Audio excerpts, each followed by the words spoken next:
My mentors once handed me a book, and on the pages of that book, it read the words, "Revival begins with brokenness." Reading these words lit a fire in my soul, a fire that began to burn away every part of who I was, who I claimed to be, what I placed my identity in, and who I identified myself to be. Through this process, I learned that brokenness was about being emptied of yourself so that you could be filled with the fullness of Christ. That our identity should be in Christ and not in the ministries we lead, the giftings we have, or the titles we possess. I learned that brokenness is understanding that there is nothing good within us apart from the goodness of Christ. So I resolved that I wanted to do just that.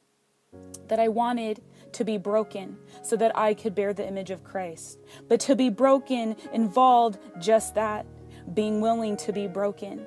Because you see, the idea of being broken sounded a lot better than the reality of the pain that would come from allowing yourself to be broken. The pain that would come from the purging of your pride, the stripping of your self-reliance and the self-dependency, and understanding that we are nothing apart from Christ. It was understanding what Christ went through, what he went through when he set aside his crown and glory of heaven so that he can embrace the suffering of humanity and wash the feet of the world on the cross.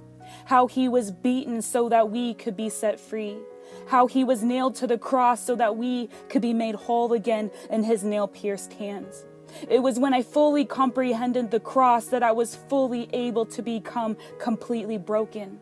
Like pieces of pottery broken before the feet of the King, where he removed the pieces of my pride, self-reliance, and dependency on my own giftings, and then pieced me back together with the redemptive blood from the cross.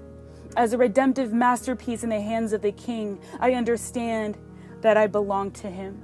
That I was bought with the price so that I could be filled with the fullness of Christ. I invite you all to be broken. I dare you to be broken so that Christ could be manifest and glorified and magnified in and through you.